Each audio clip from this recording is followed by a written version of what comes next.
Everybody's real content, are they? Think they're out there rallying around doing their thing, not knowing that they're just getting themselves down the road. Nothing really gets accomplished. I've been trying to tell you folks, you got to get it done right, not just doing stuff. See, everything that goes on that doesn't stop what's happening, those people that are doing what's wrong continue to do it wrong and get you into a position that's not going to be something that your future is going to be worth living. It's going to be the future they want, not you. I see so many people saying again, it's been on and on actually, but just seems to be more in my face. People say, I believe I know this is what the way it should be, it ought to be this way, and that's the way it's going to be. And they forget the fact that the problem isn't that they're looking at a problem. The reason why, even why they're there, is because it's not that way. And they haven't even taken a step back to look at, well, how do we get missing the mark of where it should have been, or what we thought what it was dictated to us to be. Remember, we gave this thing whatever this thing was, and then it was put on us. No one understood this problem. It was put on us to keep it. And that was, to me, in my mind now that I've been researching this for decades, it was a threat. All this has been a big threat, and we've pretty much failed at every turn.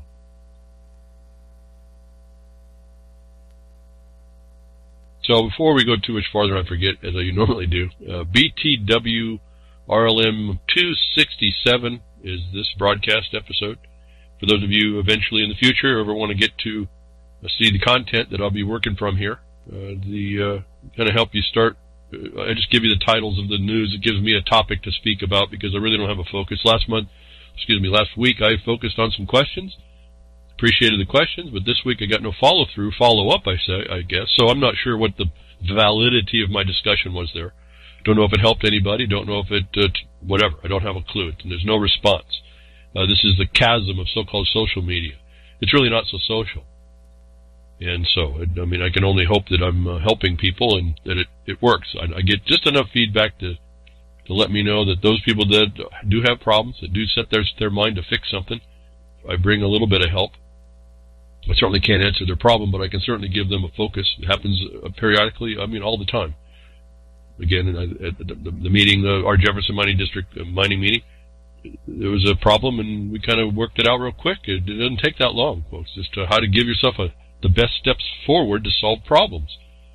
Seemingly, we don't have that in us anymore. We're not really prepared, and I think that's part of the plan, part of the diffusion of energy and everything else that goes on that doesn't get us into resolving what we see as problems and continues them to keep coming in our face.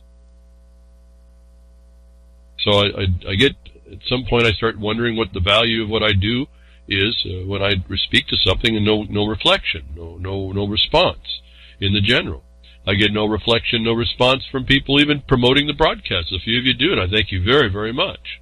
It just gets the word out.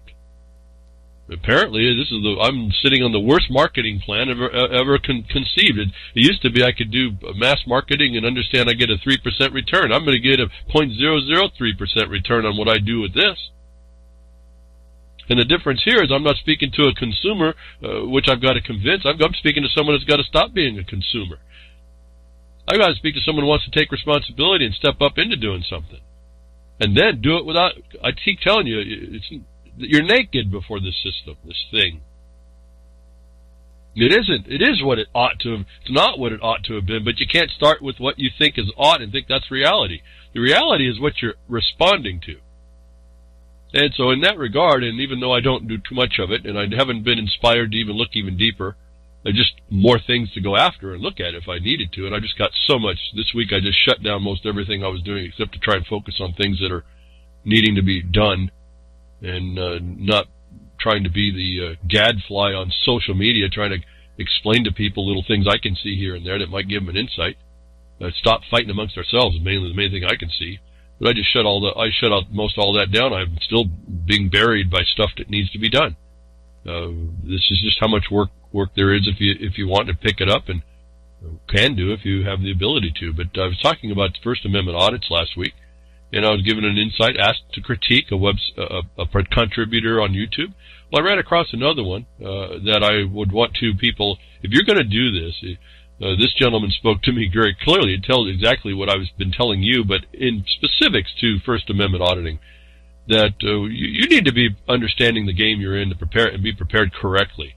And I'll send you a link to the gentleman's website. The first 30 minutes of the link I give you is what I'd appreciate for those of you that are doing this, should listen to. I've told you, you need to do your work without putting yourself in jeopardy.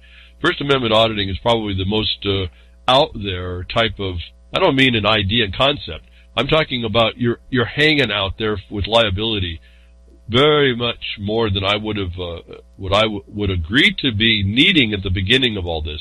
And I've told you how you change that. But a gentleman named Damon Chief Jones has a file called Audit Information and Talk. The first 30 minutes of this is his instruction, and he claims to be a chief of police. I don't know anything about any of these people, but he's going to offer you some nuts and bolts. I didn't realize how in jeopardy you folks are, but if you're in that much jeopardy, he has some very good advice that I think you all need to listen to. And in a nutshell, for me, when I was hearing him saying, you better go down and talk to a bail bondsman and get to know him real well, and you better have a lawyer on tap, and you better do this and that and the other that he's talking about, I realized that you guys may be outside of what you're actually supposed to be doing, and you're going to need that help. So you may speak about all these rights, but now you're having to go into that system of in order to get protection. And that's okay. I told you there's a part of me says that before I started throwing off all these servitudes that we agreed to, these consensual things about permission, like we hear licenses and permits and all this other stuff. So before I started throwing it off, the part of me says, I could probably work easier inside the system with those things because at least I'd have some measure of protection. So there's a way to work in the system, and there's a way not to. But I advise you not getting too much into this. I do not I'm not saying this guy's website or YouTube's contributions. I haven't even reviewed it. The first 30 minutes of this one tape is what I want you to hear. He talks to you about his position, what he thinks, how he goes about it, once he gets prepared. And when I was listening to it, I said, if you guys are in that deep into that potential trouble, and you're walking without a basic situation in your mind about how this thing works, you're going to need all the systems protection set up so that you don't you mitigate, not stop, but mitigate the harm that's going to befall y'all. I don't want you to be afraid. I want you to be prepared. And so that's kind of what I'll defer to him. He sounds pretty straight up. I don't have I don't know many people this way. I don't talk to him, but the advice was sound. It's an adult conversation, so go with your adult ears. You adult insects that y'all are, you humans. No, go there and listen for the language will be a little bit sharp, so be prepared for that. But be prepared with what you're doing. This is all what I talked to you about behind the woodshed. Understand the battlefield. Prepare for the battle that you're going to engage in. Understand the ramifications, the extent beyond what can happen. Understand that as well. And then come at it with your, hopefully, like any battle, you come at it with the least jeopardy, if any at all, to accomplish the mission. I mean, it's one thing if I learned something about when you fight, when like in medieval fighting, you get in armor and you beat on people. Well, you can come back and resurrect all this nonsense. It wouldn't happen in real life, but it gives you a sense that if someone is able, in actuality, can shoot you and kill you, you're done. Your approach becomes totally different than just playing a game. And that's the game I want you to rise up to. I want you to rise up to the fact that any one of these blows could mean your life. And when you're dealing with the cops, that's not an understatement. Okay, so anyway, this first guy, I'll just send you this link later. Auditor information and talk the first 30 minutes. You need to take very serious understanding of what he's trying to tell you, and I think apply what I'm telling you about really knowing your battlefield better. If you need that kind of fortification and shielding, you're into something you better know really, really, really well. And I never thought it was underneath that, but watching people approach it, it just seems so ad hoc, and everyone wants to get over about how I'm in their face and all this of it. I'm going to tell you, folks, if you need this kind of shielding, it's way beyond what you think you're doing. And I don't want to hear anybody getting in trouble because they weren't prepared. This guy is telling you the starting of what I would even begin to start saying if I engage the system from what it offers. And I'm saying that if that's where you're at, you better take on his advice here and protect yourself. This is not a game. You may think it is, or you may think at your puffy chest about getting over on some so-called official about what they don't know, and what I'm looking at is a bunch of people don't know that they're being told what's right, and they're approaching it wrong, and that's going to get them in trouble. And then pretty soon it's not going to get you in trouble, it's going to get you killed. And I don't want to hear about that later. I want you to know you need to take this. I know you take your rights serious, but you need to take how do you get them back serious. And it's not as a direct, it may not be as direct as you think it is. You got to look at this a little better. Like I say, don't put in your mind what you think ought to be. You better look at what the reality is, and take it from that perspective. So moving over, also, a couple things I want to tag into here in the past that I've discussed, and a little concerned.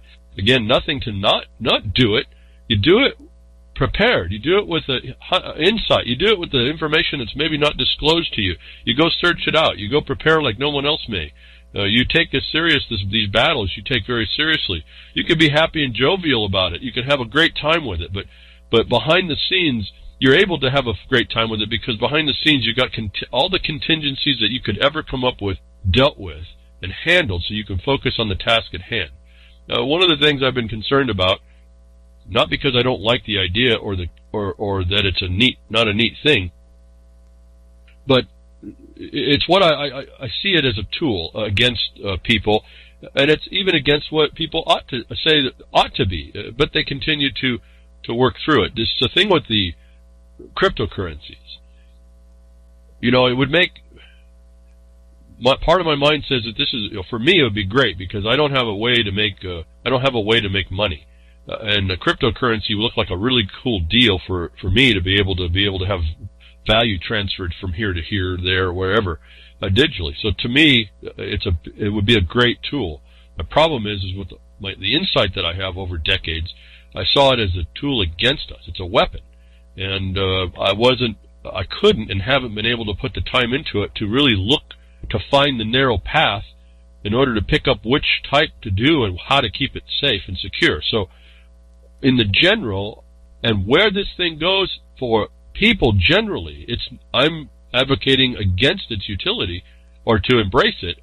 If you can't, unless you can privatize it, and I mean you're going to have to look very carefully at how to privatize this. In fact, there's a Twitter communication about this, implying the gold and silver money and this and that and the other, with a question. Everyone is missing this question. It's a very important question. Where do cryptocurrencies fit in all this stuff? This the constitutional ought-to-bes and all this and that. And that's a very serious and important question to get answered. And I think the people that are responding, showing what ought to be, are missing the point. Because what happened is there may be ought to be, but there's a way that if you look very carefully, how they made like a parallel universe. They redefined things so that they didn't have to qualify everything through that Constitution. And then I get to hear in my time, when I'm looking over decades, and I notice they did it again. They did it in this thing we called the consensus process. And so there's a parallelization of what goes on, and it's no longer in those things that you thought. It's been justified to be other places of foundational authority, and you're missing the point. But the question is, where do cryptocurrencies, given that we're supposed to have gold and silver money, where does cryptocurrencies fit? And I've told you that these cryptocurrencies will be slowly moved after they get you to plug in, like Silent Weapons and Quiet Wars. They're going to get you into needing it. This dependency will be developed up.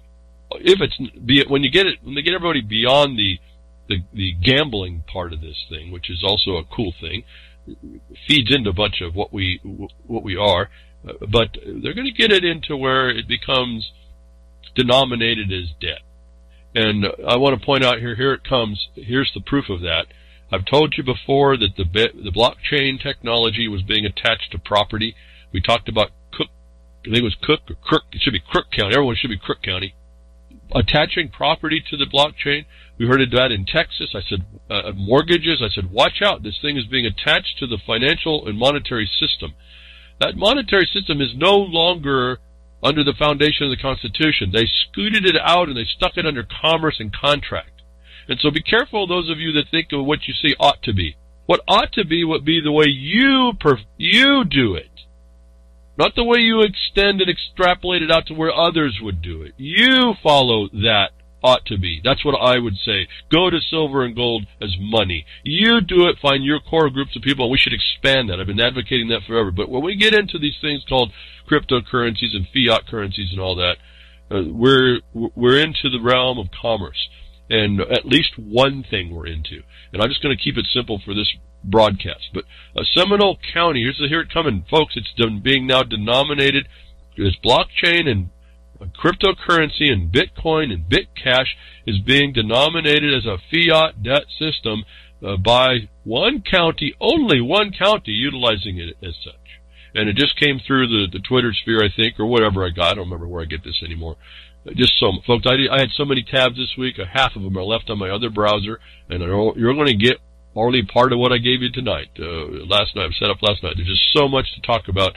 I'm just, I'm looking at this as just like literally the tidal wave, and I've got to be very careful not to succumb to it. I have to get back on my little surfboard and start surfing this tidal wave and find a better place on it, because I'm not so sure everyone understands what's happening to them. But here it is, Seminole County, Florida. We talked about Cook County, Chicago. We talked about Texas. I pointed all this blockchaining of property and your taxation system. I've shown you the IRS was involved early on. I said, watch out. This is coming in through your debt system, your fiat system. It's going to be denominated as a debt system. Seminole County, Florida tax collector Joel M. Greenberg announced May 14th that the county will begin accepting cryptocurrency for payment for various services this summer in order to eliminate heavy fees and improve payment accuracy and efficiency. I told you they were going to come in under this heavy fee stuff and all this nonsense. They're going to tell you got to promote it, but the point, it's not even the point. The point is that a county is now going to accept for tax payments and fee payments. When you have to understand what this jurisdiction is, where are these fees going to? What do they do? It's all consistent. It's all consistent, and you got to keep track of this thread. According to the press release, the county will be accepting Bitcoin and Bitcoin Cash to pay for services including property taxes, driver's license, and ID cards fees, as well as tags and titles. The Seminole County tax collector will reportedly employ blockchain payments company BitPay, which will allow the county to receive settlement, jeez, these words, the next business day directly to its bank account in U.S. dollars. Greenberg commented on the initiative, quote, now listen, this is from a county, but listen to the scope of his reach now. We live in a world where technology has been made access to services on demand, the same-day delivery, and the expectation of highly efficient customer service, and we should expect the same from our government.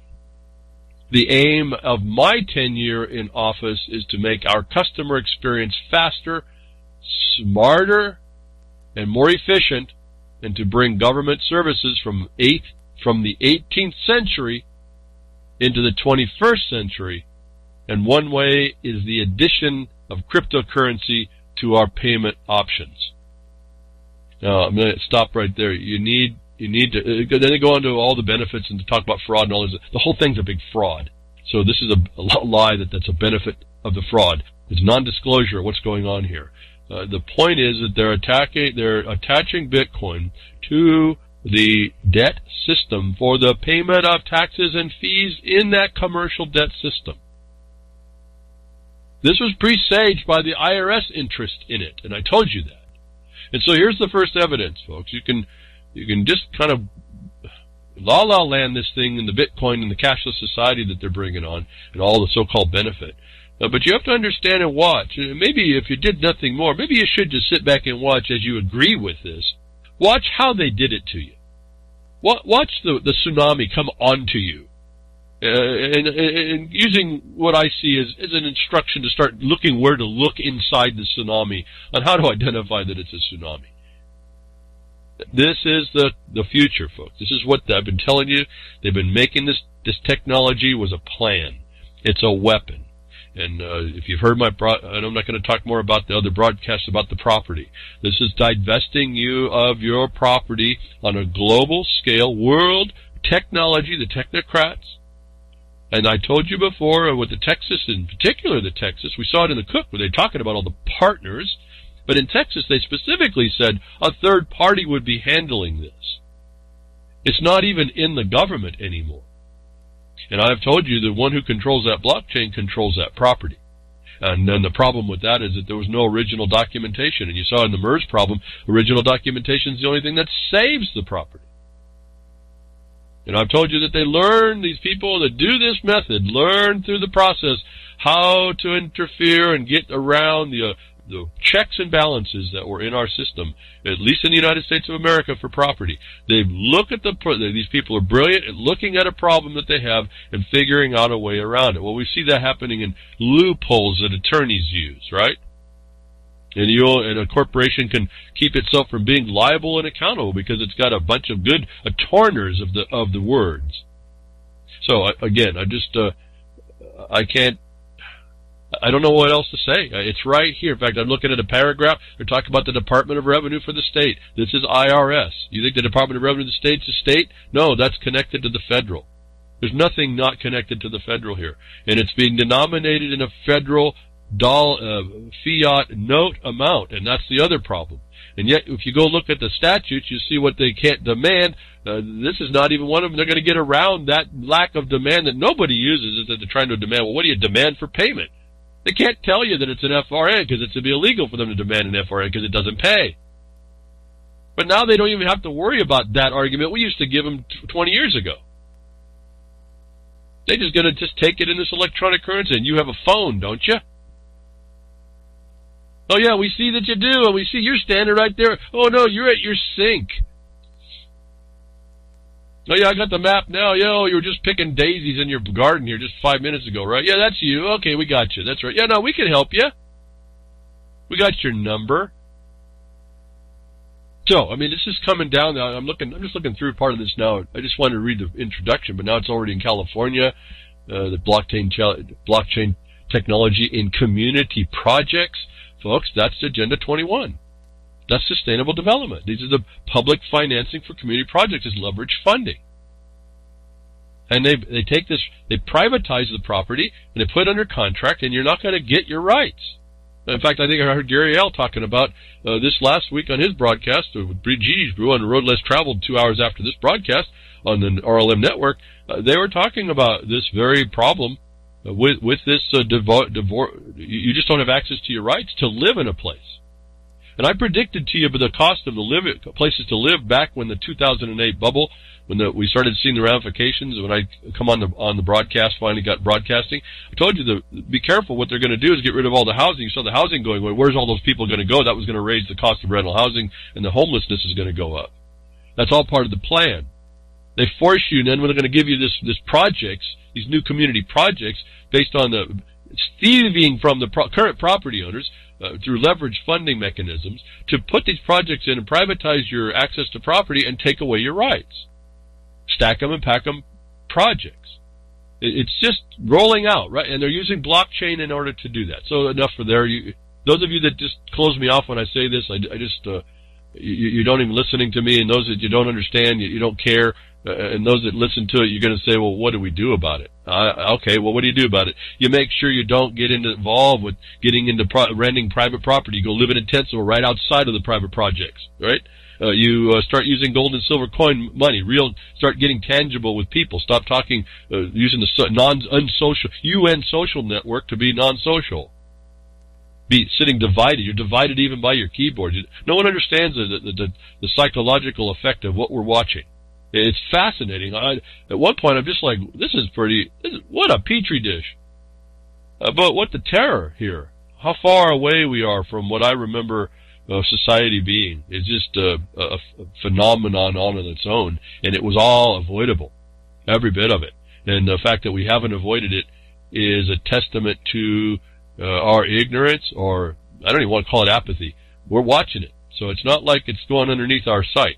We're just not responding to it.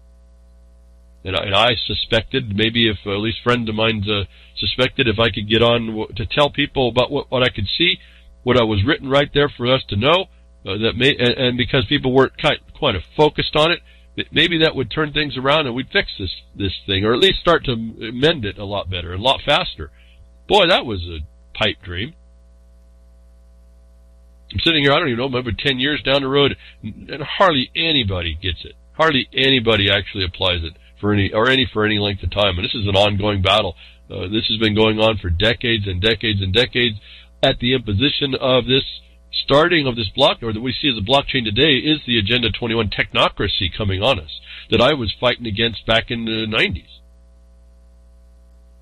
I didn't know it as technocracy then. I saw it as like leverage funding. I saw it as a special, the public-private partnerships. And that wasn't even me making that up. They told us that in the 90s, early 90s, when they started to implement this public-private partnerships in earnest, not as a concept.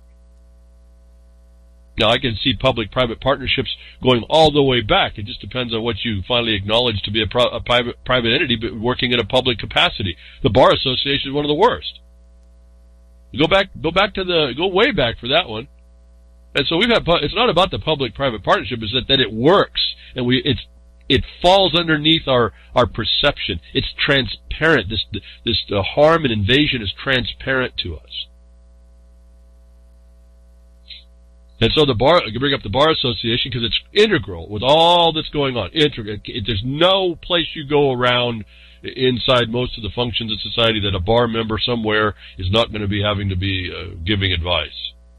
And that's another settled fear thing that sits in there without no one talking about it. It works on the same principle. You don't need quotas. Just tell someone they're going to lose their job if they don't write tickets. You don't have to have a quota. Guy will start writing, the cop will write tickets, won't he? Supreme Court rules an inmate whose lawyer conceded guilt. The Supreme Court ruled Monday that a lawyer for a criminal defendant cannot override his client's wish to maintain his innocence at trial, even if the lawyer's aim is to avoid a death sentence. What did I tell you about some of these what we call maybe these hoax shooting things? And the attorneys would come in and throw the client under the bus to gain so they could avoid the death sentence. I said that was all wrong. Here's the Supreme Court case: is that your consent to this is important. The attorneys cannot throw you under the bus, but look at what they do. Look how many times you've heard that to avoid a death sentence, that the client will get thrown under that bus. And no one said anything up until this one case here. I want to read it more. I mean, I don't have to read a lot of this. This is a system of consent, even though it doesn't look like it. When you plea into a court for an arraignment, that's what you're doing. You're giving your consent to that jurisdiction to do what it's going to do to you. I mean, I pause here. If you understood exactly the ramifications of that and applied that to all the places that this happens to us, we would probably be a lot better society to start with, because we'd be asking the right avoidance questions, and it wasn't being asked as a question. It's an imposition of a requirement that's missing. And what I tell you is what is known to me is pre-plea remedies and avoidance. In avoidance of what? In avoidance of the jurisdiction attempting to do you in. And you don't plea there. Your plea is an agreement with what's coming up next for you. It's like an application. You sign it, you're agreeable to that point. And there's not enough of us that are outside of that position to find out that they're going to beat down on you anyway. Now that gets us back to the Title 42, 1981 stuff, but notwithstanding that, that's where you start to fight what the real battle is. Because they now are infringing on all kinds of stuff they weren't supposed to be able to do, which is to reach out and grab you and throw you in their jurisdiction, within their power. Now you'll see the real beast when you start doing it over there, before all this.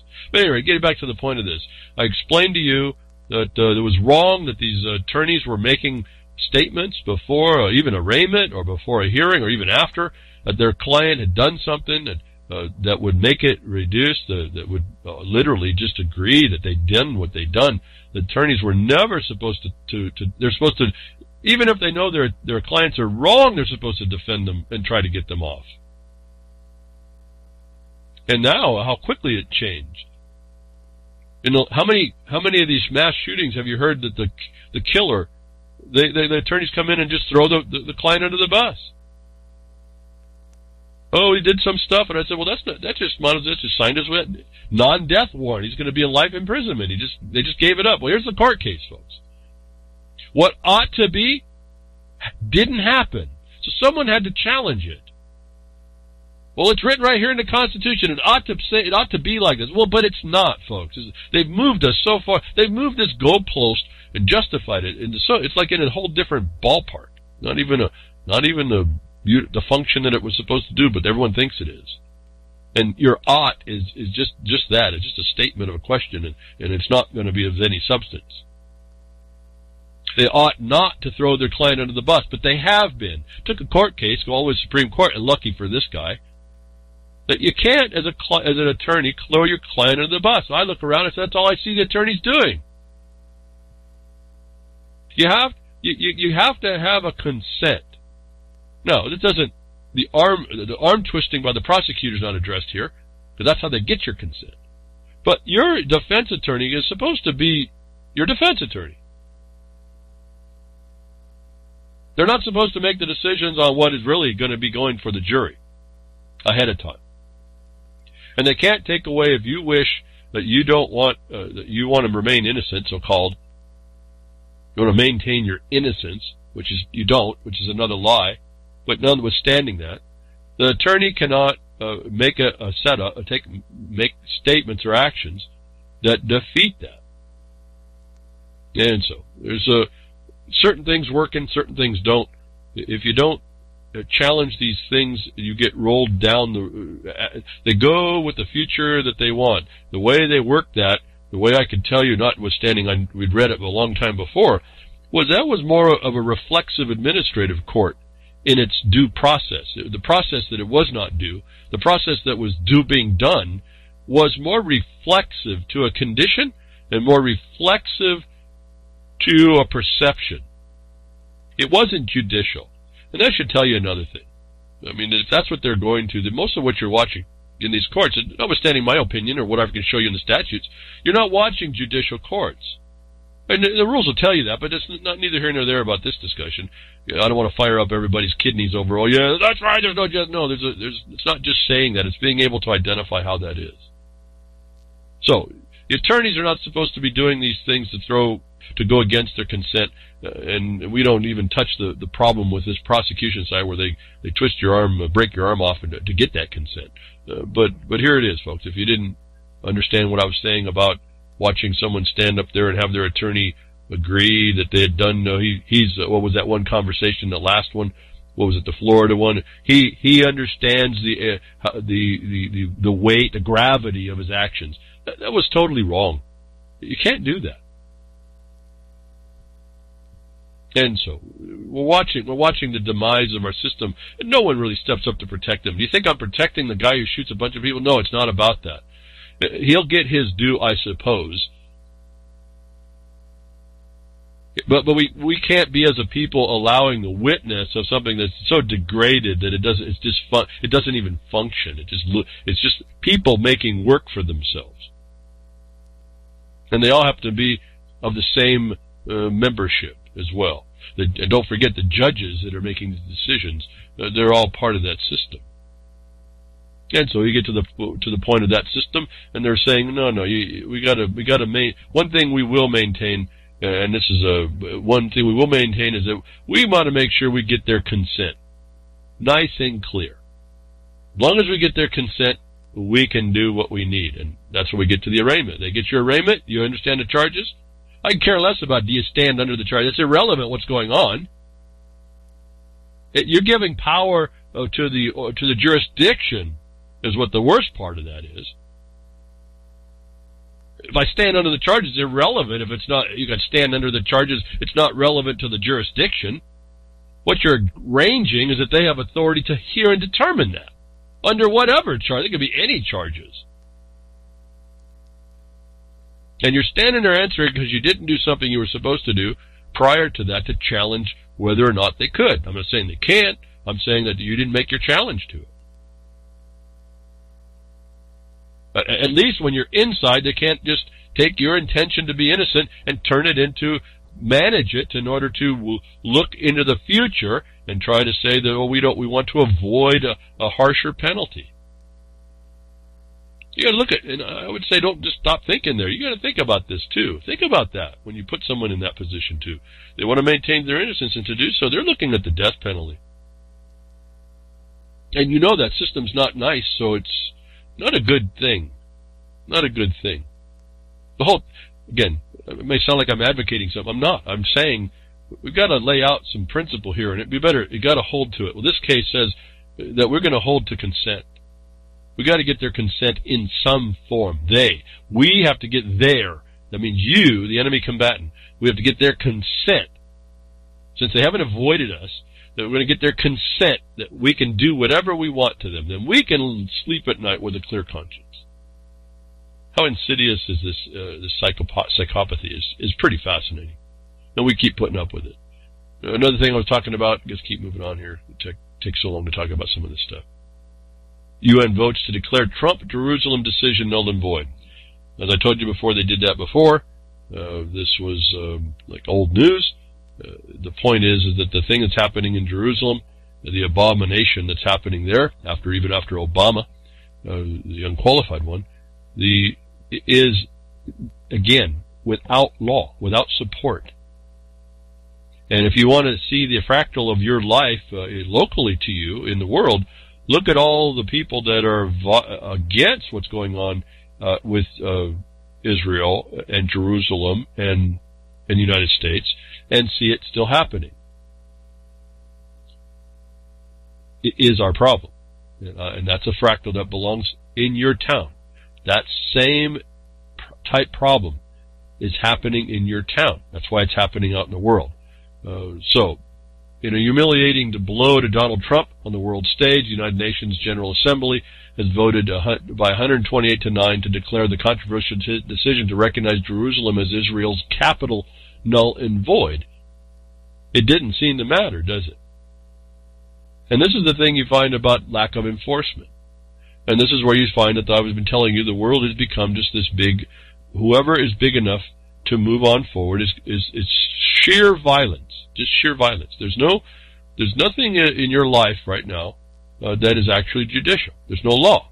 And I told you that over and over. I told you that in 2012. I think I finally felt comfortable to tell everybody because it was in that memo at 2010. And I didn't know whether or not the total government would be complicit with it. Well, it did. By 2012, it was pretty clear that the murder memo, said, all y'all are enemy combatants, and we get to decide how we're going to treat you. And there's indefinite detention when we say we can kill you on the spot if we want to.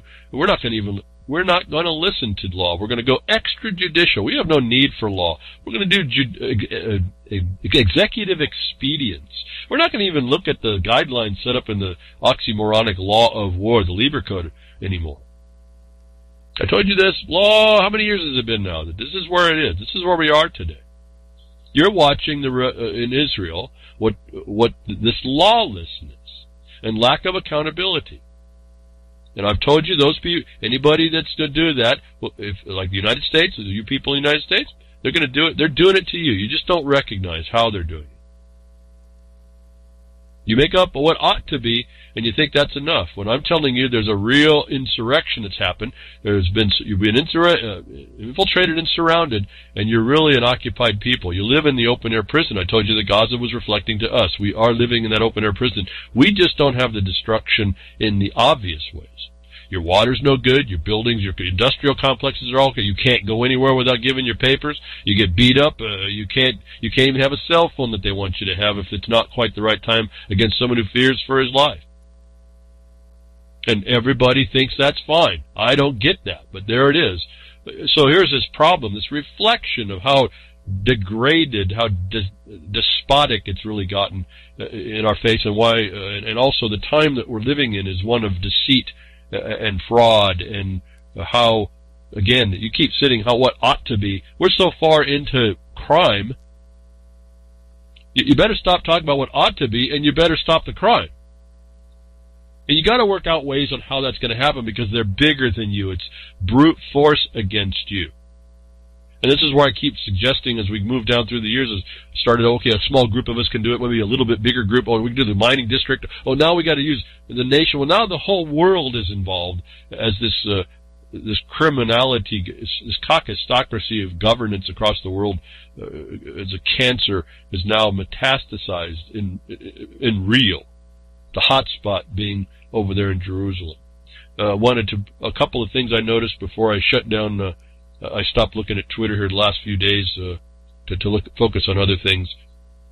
A couple of recurring informations that I think important to put in your bag of facts with the deception that goes on, with the gaming that goes on, with, we know these things, controlled opposition that is developed. There are a lot of people that are supporting Trump and supporting this invasion and this occupation in the concentration camp called Gaza and the Golan Heights, the occupation of a land that's foreign to Israel, and the agreement that they can do that, and then we find out that there's oil. All this agreement with all this invalidity, all this lawlessness.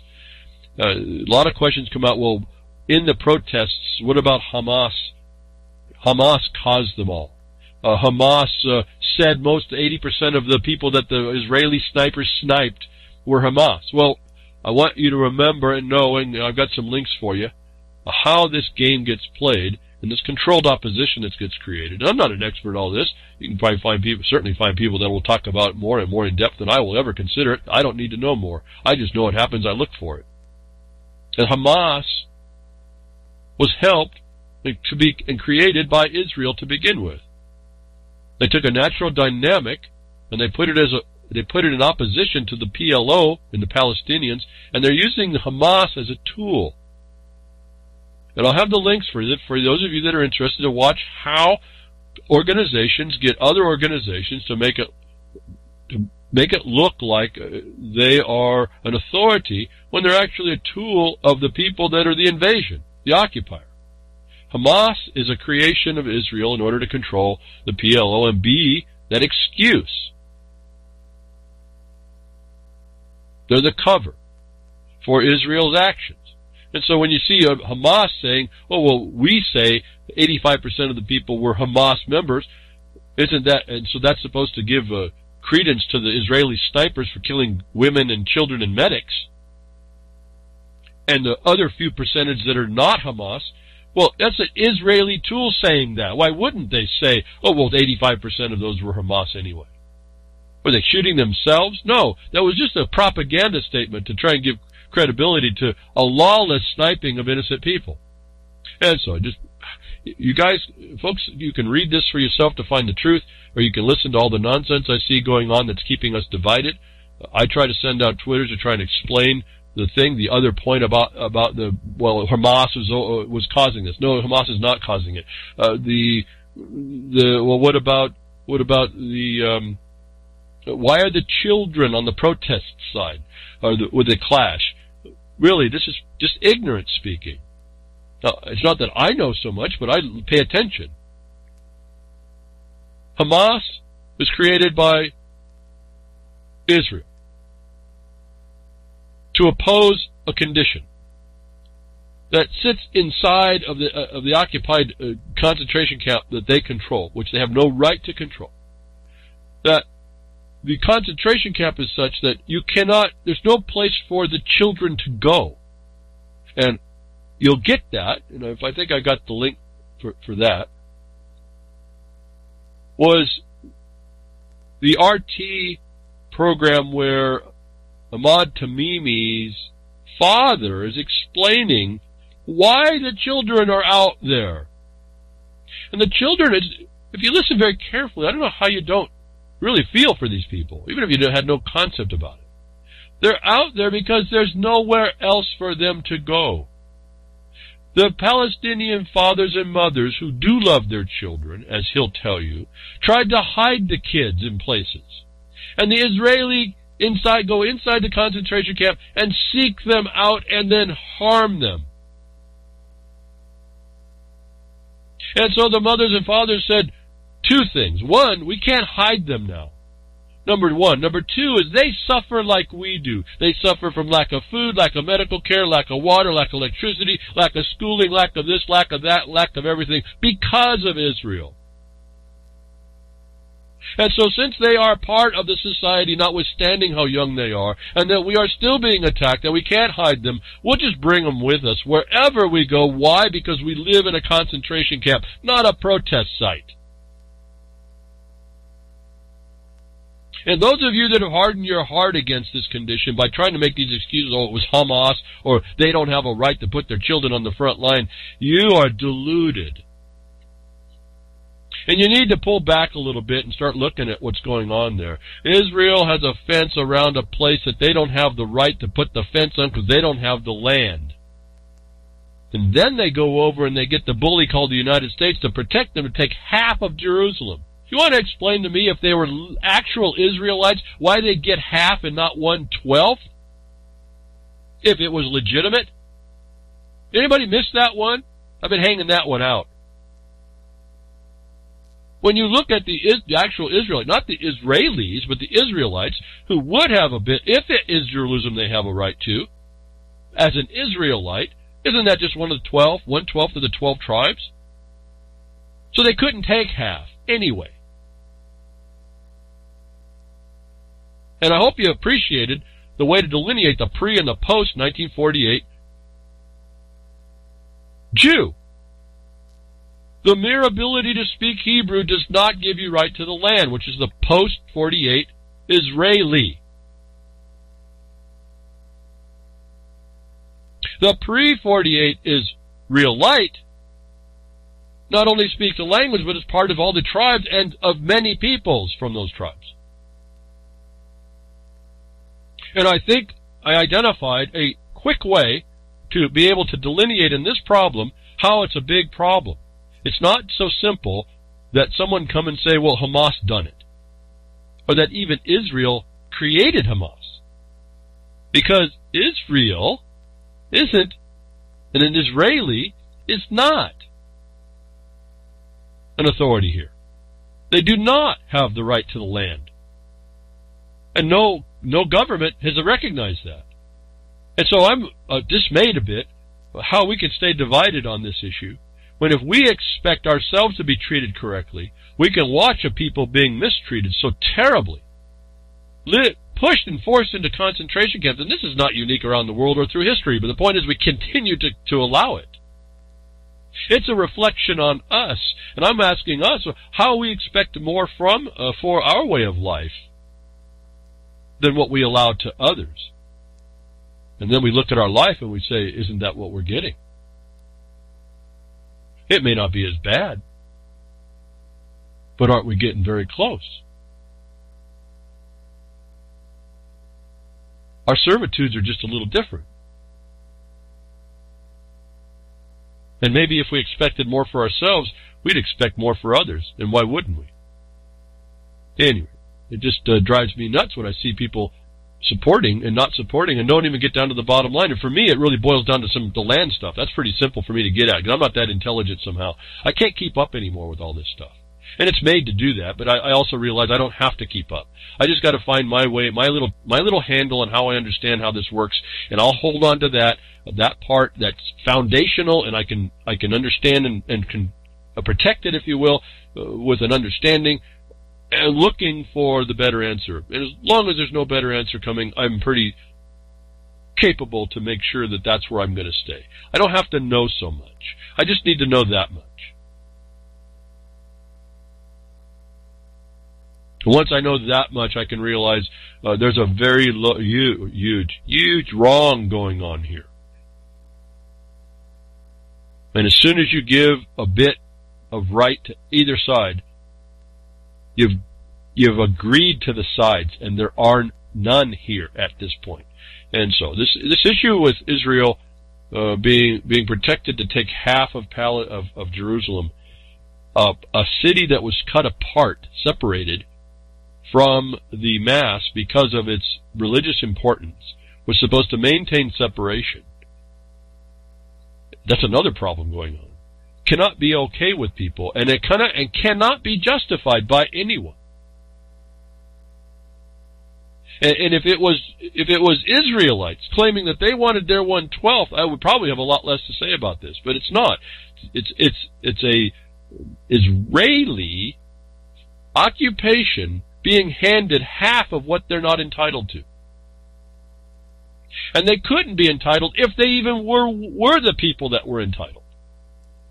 And I'm saying all this stuff to lay this out this way because if you're going to have discussions to try and get the information out, as I keep telling you, you have to have your bag of facts have to be dead on, and they have to be pretty simple. And they have to be pretty core, that don't have an inroad to a discussion. As I say, you don't present a case that's a question. You don't create an issue for someone to decide. Without an issue, there's no one that can decide. Remember I tell you about going to the court, don't hand them an issue, you hand them a finished point. There's nothing to decide. The parties have to decide between them. That's called the default. If you listen to what I'm saying, you should realize there's a different way to approach all this stuff. And what ought to be does start to happen. It's your complaint of what ought to be instead of doing what you should be doing is what continues the question of why it ought to be. In other words, just to put it back to the coinage stuff, if you're going to try and get us back to the constitutional money, it only says the state can't do anything but silver and gold. It doesn't talk about the feds. But let's focus in on the state. If you're going to live within the state, well, then you start using silver and gold. Don't go over to the fiat stuff. Don't participate in the products of the commerce system and mortgages. Don't do any of that. Don't get debt accounts. Work in contracts that are straight together. I mean, each one of you have to do this.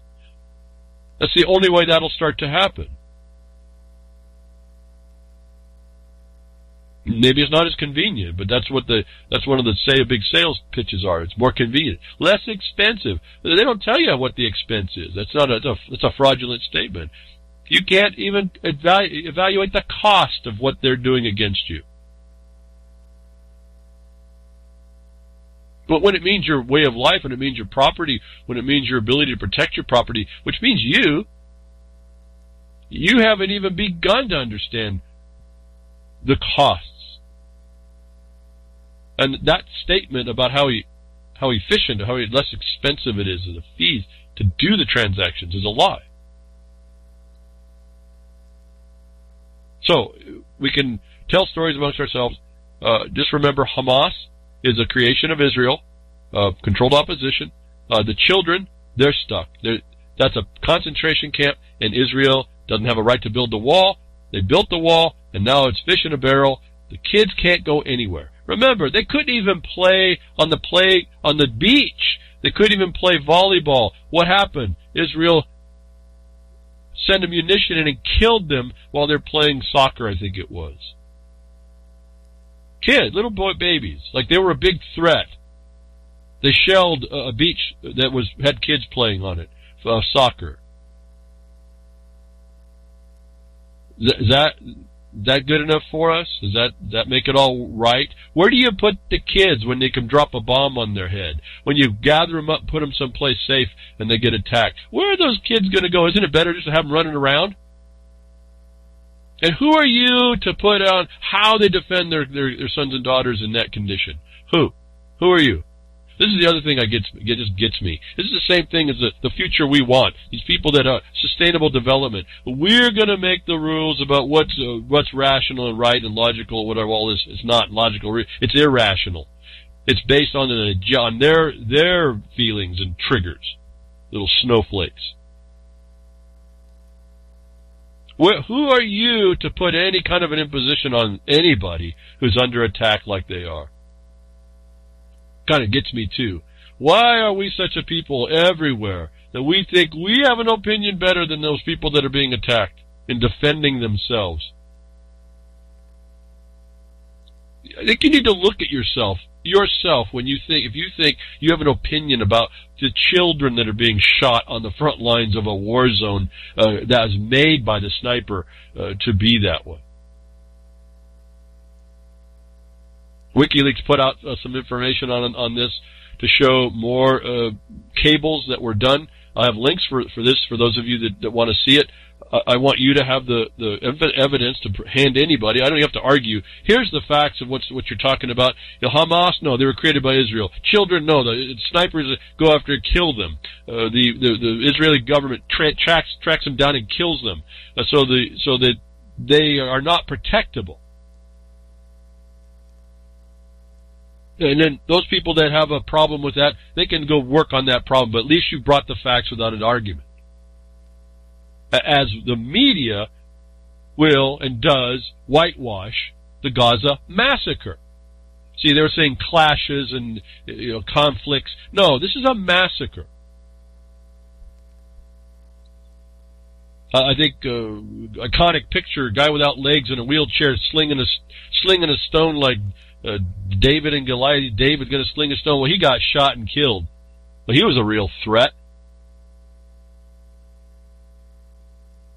Well, that was a pretty good picture because that's what this thing's about.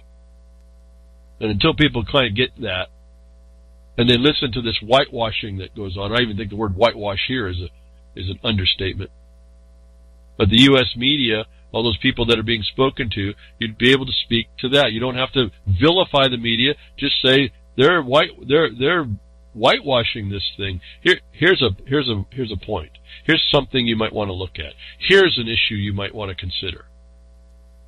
Why? Because as a people, we're allowing it as a people, and that's a problem in us. So we're not going to get better. We're not going to get better. I'm going to say it again. We're not going to get better, and I'm not going to even expect that we are. For as much as I want to think that we are, for as shocked as I am that I'm still doing crickets. It's the truth. This thing in Gaza is really just a symptom of the people of the United States and other places in the world as well. And it's so bad that we're watching things that, as I was growing up, those that were countries to really not to vilify, are now looking like the White Knights. Is how bad and inverted this whole thing has gotten. Is a reflection on us. Another report comes out. Israeli army official admits IDF failed to minimize Gaza casualties. Okay, fine, great. I mean, what are they doing with stating like that? What excuse does an occupier need? That's not my opinion. The United Nations, a group of people that thought they were getting together to create peace, acknowledges this is just an occupation, and they can't authorize it to be settled in the land. That's why it can't be. That an officer of the occupier says, "Oh, we failed to minimize Gaza casualties." What? Did we need that to be told to us? They're shooting women and children, and they got targets of shooting pregnant women where the baby is, not just wounding these people, shooting medics. Did we need him to come out, this IDF guy, to come out and tell us that they didn't minimize? No.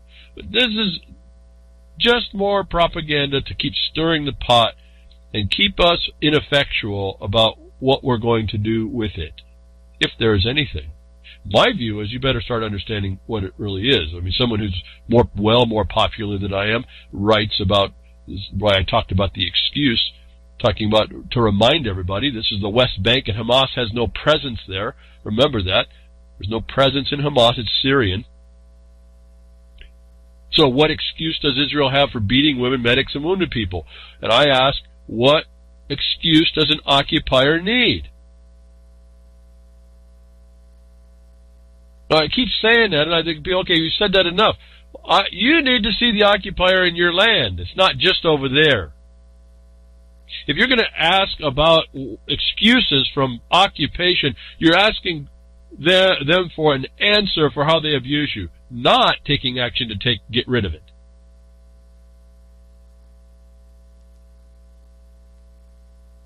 So, the answer about what's going on with all the children being shot, and what are the medics going to do? Stand by while their people are getting hurt? This is really a sickness in people that have this expectation that they can go away from they can be all of a sudden swim out of the barrel the fish are caught in. For these children, there's no choice and nowhere to hide from a psychopathic occupier. I've got the link for the video for you. It's explained by the father of Ahed Tamimi about this, and you listen very carefully, these people are really out of any answers. And the world is not helping them. And they're not helping them against an admitted occupier. And so the UN fails here too, folks, if you haven't put these together. Not because, the UN needs us, it's no good. I'm saying the purpose for the UN is shown to be a failure right now. Not right now. Now it's done. There's no thing that organization can do to stop an atrocity this huge. And we still think that there's a discussion to be had, is our problem. And it's so deeply seated in our psyche now, this sickness. The state of the United States actually comes up and makes a law that if you criticize Israel, it'll be a crime. 60 protesters barely in the ground, and South Carolina sneaks in law to make illegal any criticism of Israel and its behavior. Now, we've heard about this. I've understand a BDS movement and all this. Since when does anybody in a legislature have the right to interfere with your thoughts or your speech or your concepting of the world? And since when does that same legislature have the right to commit a lie, a fraud, in the implementation of such a thing, to recognize what the United Nations, as a body of nations, recognize as a foreign occupier that hasn't proven the right to the land, is the epitome, in a nutshell, of our problem in the United States of America. And again, I read on, I want to read, I don't want to read. Here's a link. If you guys, some of you are interested, you get the links. A lot of you don't. So I don't even know what to do at some time. I look at some of the responses and I just don't even know what I'm speaking to here. The information is here to build a case. Any one group of you or a few of you wanted to make the case on this point. Not everyone has to do this. But you would have a formidable place to start anymore in order to make the most powerful arguments, to start pushing back in the right ways and get people involved under the unrighteousness of how this is coming down in the country that supposed to be the shining beacon for freedom of expression. I don't even know what to say here about that. It's so pathetic, and it's criminal. And they snuck it in. There's another facet. They snuck it in on an appropriations bill. And clearly it's unconstitutional, but see, the Bar Association and the legislators, they've figured out how to get this stuff through, and now you have to go fight what should have never been put on a law. On its face, it should have never been put up as a law. My mind wants to talk about all kinds of stuff here, and there's just no time to talk about it. There's no real reason in a way either. You either hear me and work in these whatever areas inspire you, or you're not.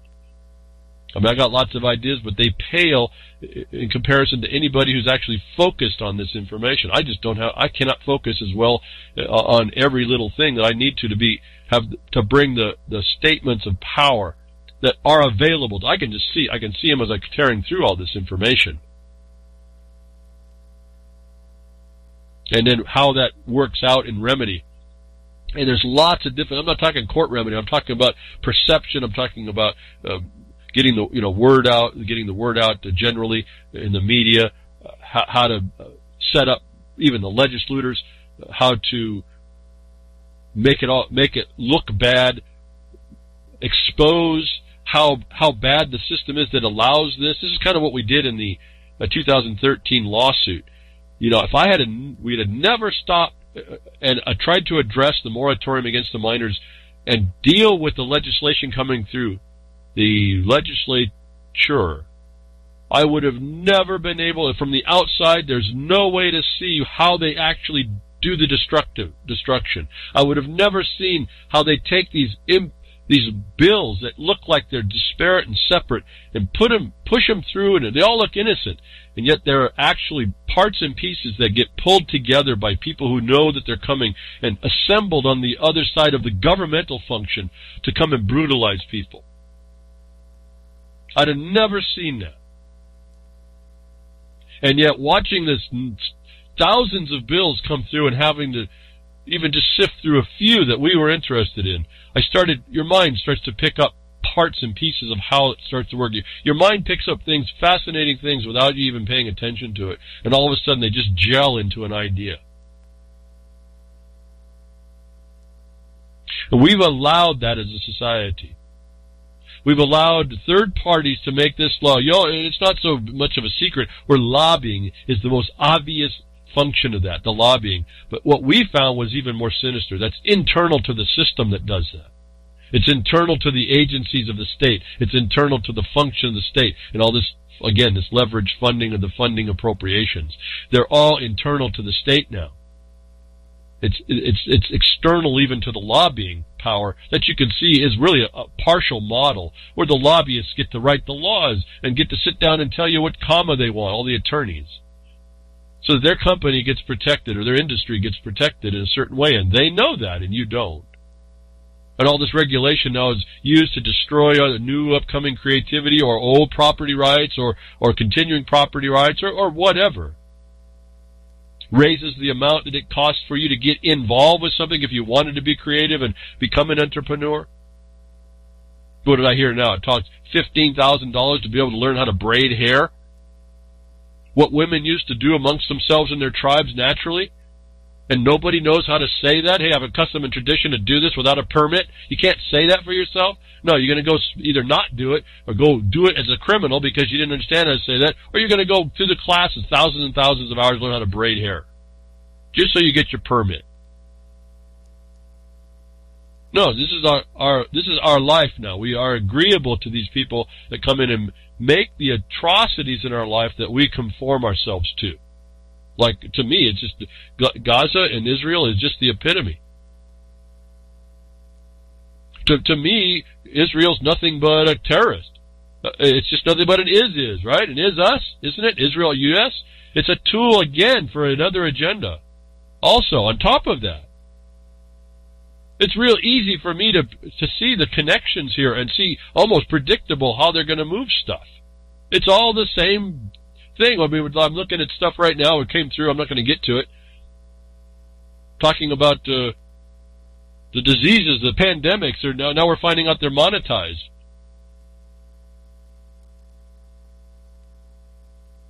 There it is again. Leveraged funding. It's easy. I know exactly what they're doing now with it. And I told you about that before. I didn't ever have the tangible proof. This is the same plan over and over and over, and all you're watching is a bunch of people sitting in a room figuring out new schemes to make new things to make the world go round for them.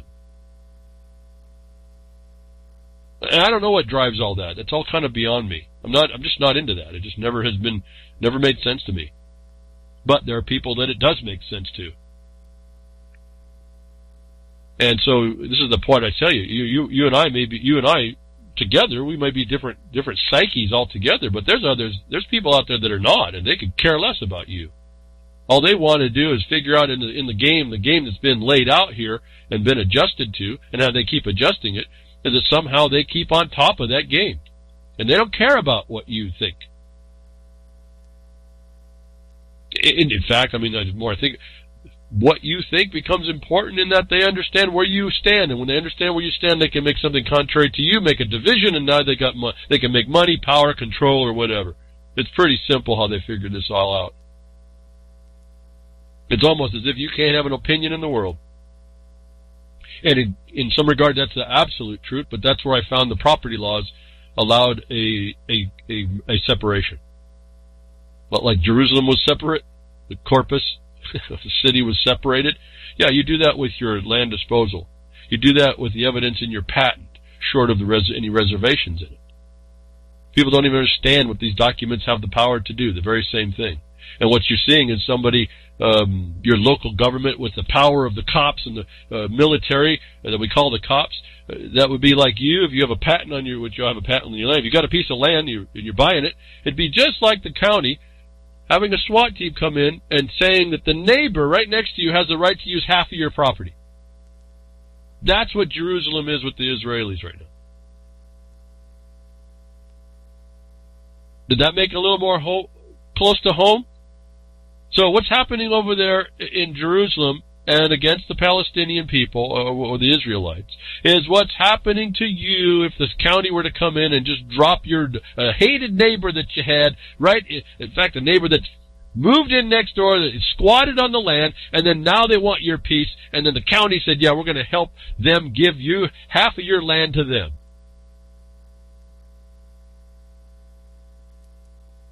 Didn't I just describe what a conservation power of the state is, to condemn your land for conservation environmental fraud? This is a stakeholder thing as well. It's all the same, folks, over and over and over. To me, I can't help but see it everywhere.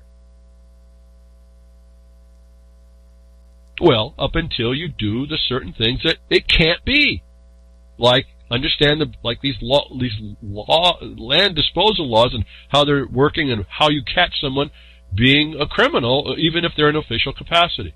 Well, I tell you, I don't mess around with it. I don't give them any time to make a record to show that they may have some validity there.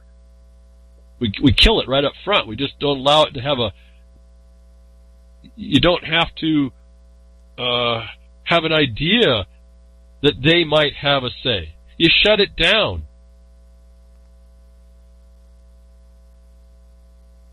And I don't see many people doing that for themselves. And to me, I don't know. Like I said, I'm not going to be here forever. When I'm gone, it's over. And the rest of you are doing what you're doing. That's not going to be nothing I'm going to change. But I'd hope a better bit for you, better than a delusion.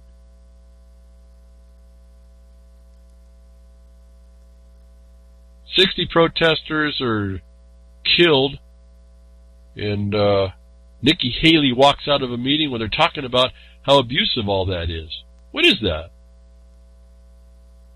That's the system that you live in. That's the system that's taking down all your rights and your property and all the things you thought. Why we have to answer to anybody?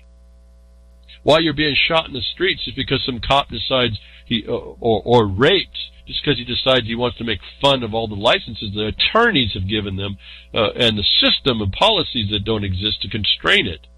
When you need policies for these cops to constrain their activity, you should have recognized you're in a world of hurt to begin with. If they can't constrain themselves,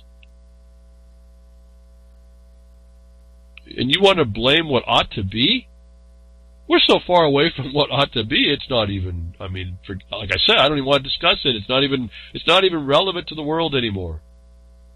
What's relevant to the world is where are they taking this thing and how can we subvert it to bring it back if we can.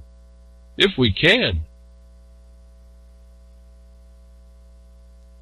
So again, these non-disclosures, these lack of things they don't tell us, or see these dangers that come up late, that you're reading about, and all of a sudden, oh well, that's not working out so well. Israel's like right up in front. That's a cancer right up front, and we're not saying anything about it. How are we supposed to be? How are we supposed to expect to respond to the more subtle invasions, the more subtle things that they attack us with, that are even innocently, if I can even give them the innocence of, we're just doing our thing, we're looking for the best, we're looking to improve society, we're looking for better things, better living through chemistry and biology. And no one really looks at the total expense. They're just told it's less expensive. Oh, it'll make you more profit, or it'll make us less use pesticides. And then you realize that what they lied about the pesticide, it doesn't really go away. They just told us that, but they lied. And then I look at it as I hear crickets.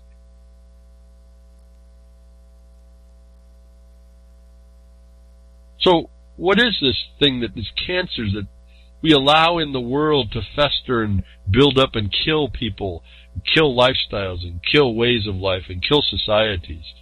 It's us, folks. We're continually letting it happen somewhere else because we allow it to ourselves.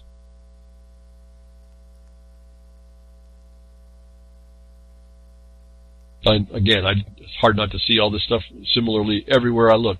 Whether you're looking at people being murdered, massacred in a place that they ought not to be, but they are, and everyone says, "Oh, that's not right," but no one does anything to stop it. And the biggest bullies that could stop it are the ones that are the perpetrators. Really, I don't even have words to talk about where are we going with that? What word is bad enough?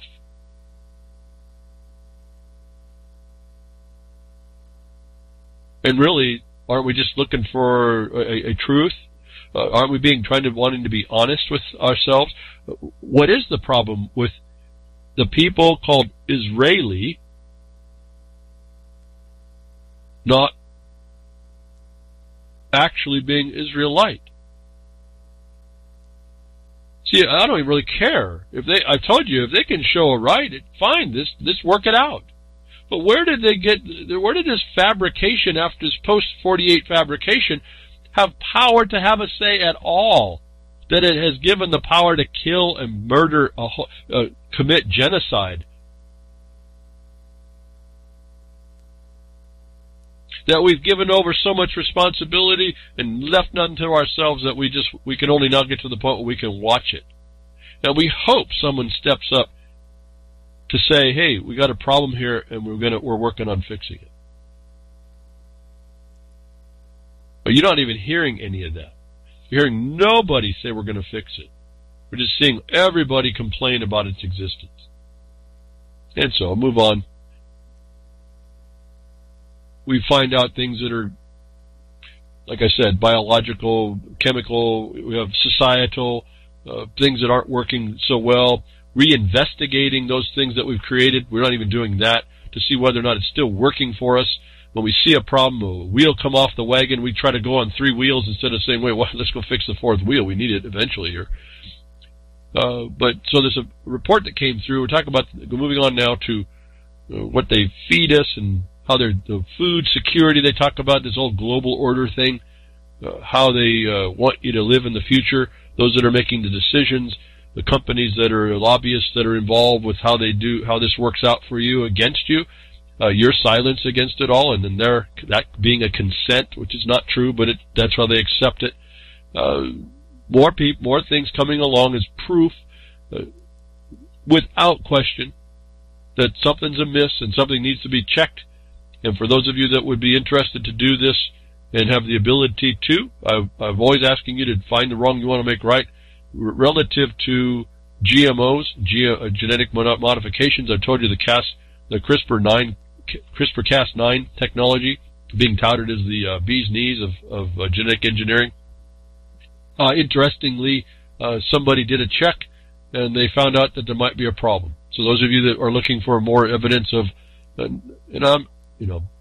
where GMO could work, I have no problem. But their basic fundamental problem is that they don't really know what they're dealing up against, and they will not answer the mutation problem. And so that's where it stops and stops right there for me until that gets answered. Well, it just so happens scientists actually did some investigation on where this technology starts and stops, and where it was no different than before, where a company would say that, "Oh, there's no problem."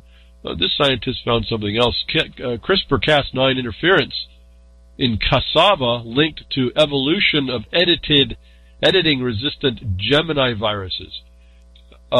This is what their post was, and so we read a bit here again about thinking something is okay. This is where we think it's okay. I mean, when we get to Israel, we can't see it's okay, but everyone allows it. This is where we thought it was okay. And someone who's in the field, a scientist, is actually studying us. And this is where I can appreciate this. I don't need to be told what you think. I just need to tell what you know, and I need to be able to decide whether or not it's what I want to think. That let me have the information, and let me see whether or not I want to engage it, more than saying I'm anti-something. And so we have a discussion here on this study that was done in trying to find a way to genetically engineer plants so that it would be more resistant to a virus, kind of like Israel over there in Palestine. What's the inoculate for that? How do we genetically engineer that thing? Well, they found out that they're having more trouble about it before, where they didn't know that they didn't anticipate this. So I'll just read a couple passages here. I think it's important to understand the truth of this is that they found a limitation. The interesting part is that you would think an investigator is going to know they're going to need more investigation. In this regard, looking honestly at the problem, we see we have a problem. Well, I may not want it in my food now, but we have a problem, and we can focus in on the problem now, which may eliminate the problem. Where if we weren't honest and wasn't disclosed, the information is not disclosed on the totality of whatever could be happening, we won't be looking at that to fix it.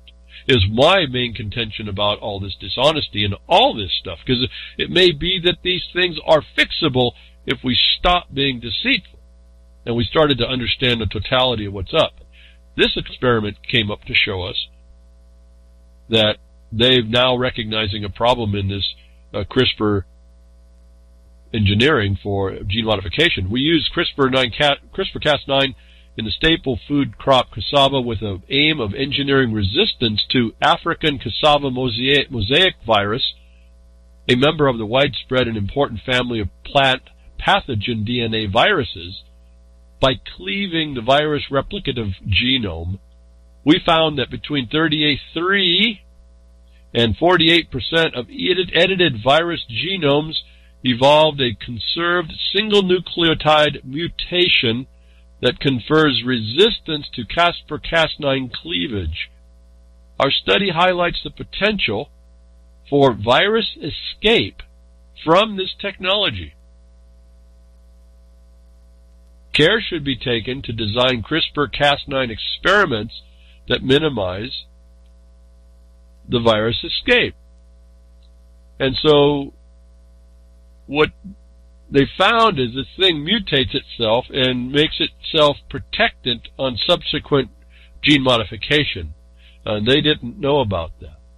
I'm going to go on and read a couple more paragraphs here. I found it fascinating. It certainly acknowledges they have a problem. It certainly says, I don't know that we want to maybe utilize this technology yet, but it does show that technology is looking at itself, and I can only hope that they start doing that better, because if they don't, and they keep trying to hide this, and we don't insist on disclosure, everyone's looking for UFO disclosure, they better be doing this kind of disclosure and insisting on it. And the absence of this disclosure, they better be engaging their agencies that are making the rules, and they better engage them in a way that they are required to start showing. And in the absence of your mass request demand, I would say, to do that, the agencies will allow the governments to go through, the corporations to go through as inexpensive as possible. This report goes on to say in the second paragraph, the bacterial CRISPR-Cas9 clustered regular interspaced short palindromic repeats CRISPR-associated 9 gene editing system can be used to engineer resistance to DNA viruses through direct cleavage with virus genome. Okay, folks, it's cleavage here on DNA, not the other. Unlike the conventional gene editing using CRISPR-Cas9 engineering, virus resistant requires constitutive and permanent expression of ribonucleoprotein complex in the host. For example, CRISPR-Cas9 system has been used to engineer immunity to latent HIV-1 proviruses, hepatitis B viruses, herpes simplex virus, and the human papilloma virus in mammalian cell lines. Now, I want you to remember that. Just hang that out as a side and say, this is the technology they're using to do this. And then remember, as they explain to us what happens here that they find, maybe connect that back up to those things. Again, the problem of mutation, which has already been proven in other ways. CRISPR-Cas9 has also been used to in the model plants Arabidopsis thiolana and Nicotiana methylmyana to engineer resistance to ssDNA geminiviruses. However, the degree to which using CRISPR-Cas9 to engineer virus resistance results in the evolution of resistant viruses is unknown. Now, you just got to stop and pause here, not reading on the document, but say, there's a statement that the technology has a blind spot, that anybody who wants to make a valuable comment, meaningful comment to an agency or some state imposition or whatever, should take that little sentence out and say, they don't know this. And then extrapolate what they don't know this means in the context of what's being applied. And you probably have a very formidable thing that would say they're going to have to figure out how to know that and answer to it before it gets brought in. And if you don't go say that, they look right past this admission that they don't know. And so just an interject in there on this one sentence was enough to empower someone who, if you wanted to, way beyond what I hear people complaining, I don't want GMOs, this and that. No, it's the technology has a blind spot that then you have to go back and research what that blind spot could possibly do. And here's an evidence.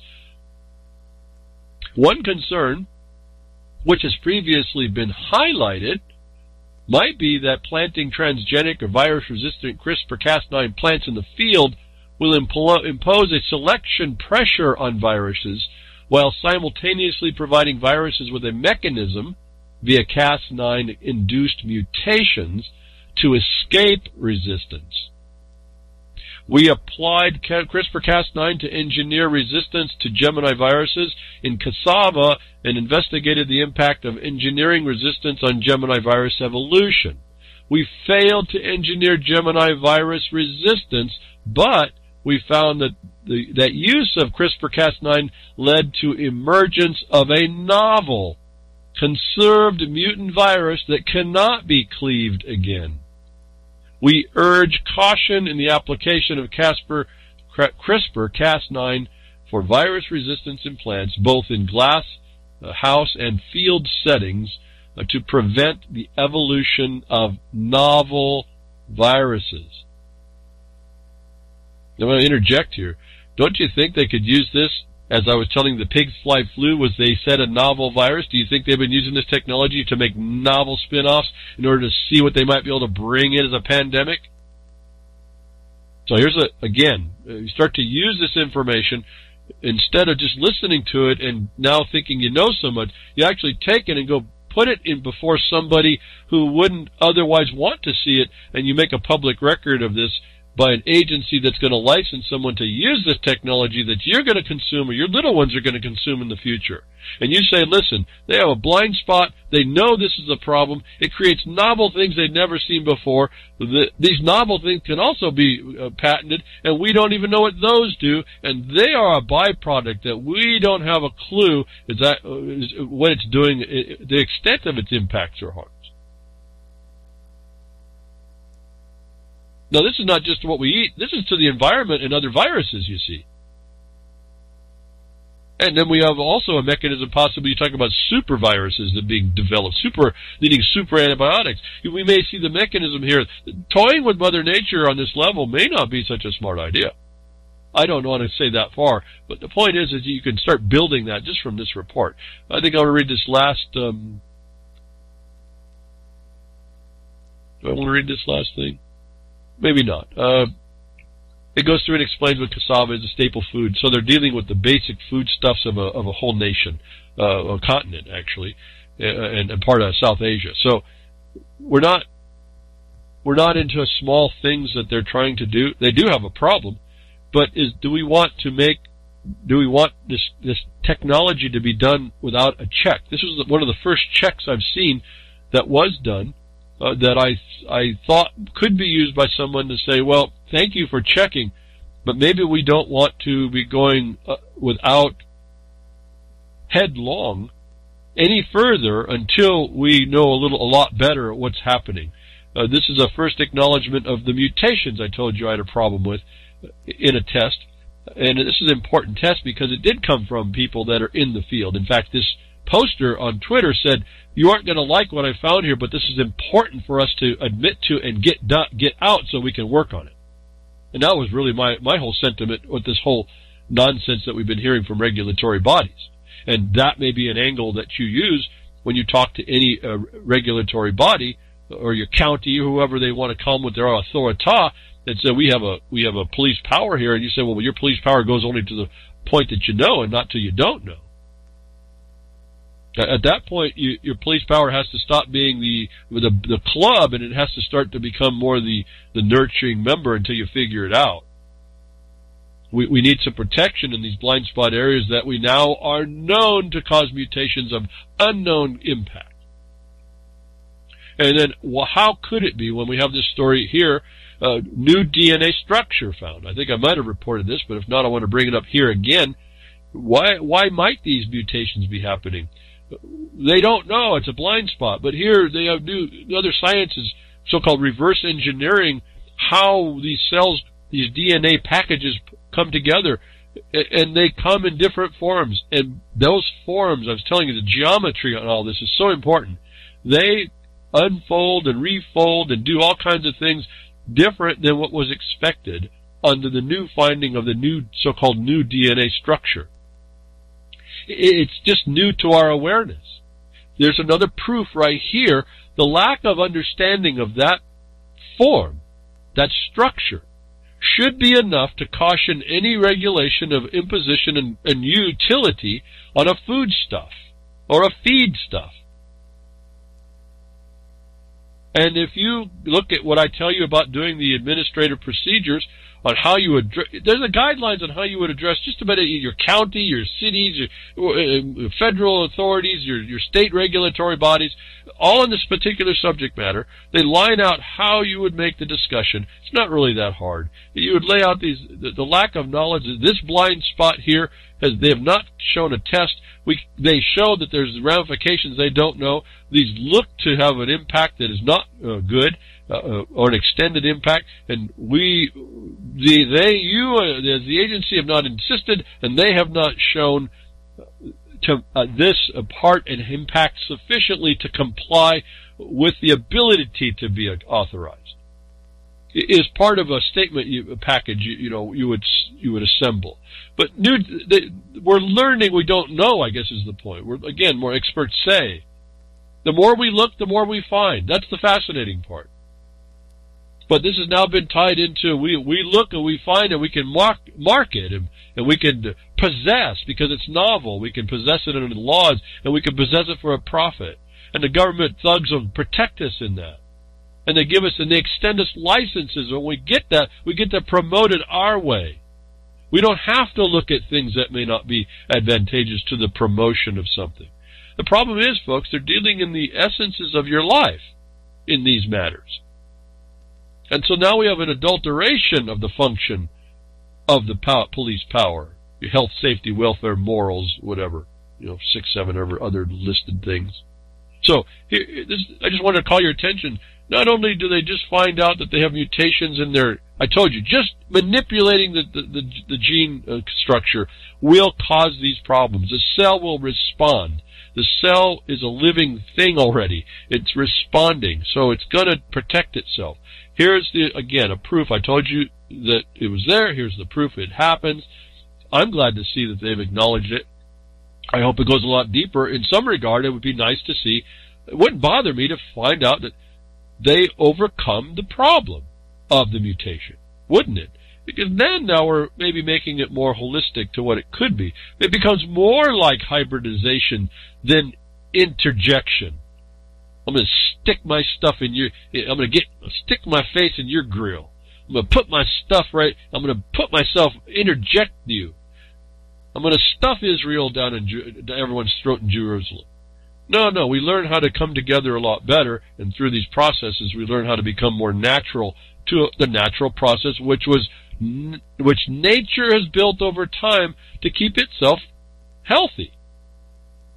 Our intrusion here causes an unhealthy response. It's a healthy response, but the byproducts are unhealthy. And they're done for unhealthy reasons ultimately when you track it back to, if you will, man's need to, underneath the color of food security, we're actually just looking for an excuse to make a profit for some reason, whatever. I haven't figured that one out either. So, a new structure found. Evidence. How can we possibly know? These blind spots in the technology that they're not checking out. We know that the initial findings showed anomalous characteristics. Should be something you could articulate in a statement, nice and concise, and produce a formidable response in reason and logic that's not normally placed in the records, and why we are living in the nonsense that we see. And like this Israel thing, somehow somebody, all these people that are involved want to see this. That's why it's going on, and no one's really settled down and say, kind of like I told you, the Wayne Hayes Jr. condition. You know, it would only take probably 10 minutes, and that would be just a lot of introduction and getting to know each other. 10 minutes to solve the Wayne Hayes Jr. water problem with someone who knows about the condition. It would go right down the list. You can put them down, give me the list, and give me the spreadsheet, give me your column, the left side, right side. We go right down that thing in about a few seconds with what you had, what you didn't have, and the answer would be at the bottom, and it would have to relate to the man's property rights. It wouldn't relate to some administrative imposition. It would go pretty quickly. Why? Because you would also balance burdens. And the burdens are not on error and harm. They're not to cause error and harm, these so-called impacts. And so we start to get more organized in our mind, and we start communicating more outwardly this way, instead of trying to tell people how much we know, and arguing as an issue like what we know against what they know, when in fact they may not know anything. They may be on an agenda. They may be actually honest in what they know, but what they know is a belief system and not actual reality. Oh, it ought to be like this, and so, darn it, it better ought to be. Well, the problem is it's not. So there's a reality that we have to actually nail that down, because that seems to be get wiped right off the tabletop right before we even get started. And this is what I say when I'm just speaking maybe through this Jefferson Mining District. We do the coordination. We go right to the basics of the law, how it's written. We say how we see we're guided by it. We don't make it up. We say, okay, that this is how the requirements are supposed to be, and we just make sure they're fulfilled. Really, what's so hard about that? And then we're keen to, because we understand the methodology, we're keen to the deception and fraud. We're keen to start rooting it out. Not an argument, it's just the fact of exposing it. And this is a different way to communicate. Like I said, I don't have time for an argument. I have not time for an opinion. I don't have time to show how much I'm a constitutionalist because I can quote a certain passage. That ain't me. Some guy, you have a problem. The world moves along. Like this thing with the cryptocurrency. Where does cryptocurrency fit in all this? This is a very astute question. My response is not, Article 1, whatever, Section 8, 10, whatever the heck it is, gold and silver money. Well, that is a constitutional money, but that's not the question. And that's not the reality of how this thing gets moved around when you understand how the goalposts get moved by the systems that are. Because inside that question about cryptocurrencies that I'm sitting, I do have a dog in the fight. I would like to see this thing called the cryptocurrency move in a system parallel to an organized system.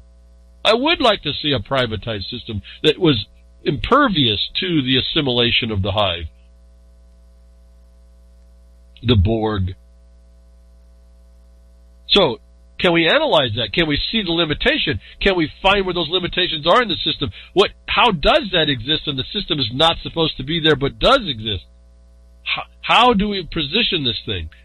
It's a very astute question that I'm still not quite sure how I want to respond, and I haven't to it. The point is that there's an analysis that needs to be made. It's not just what ought to be.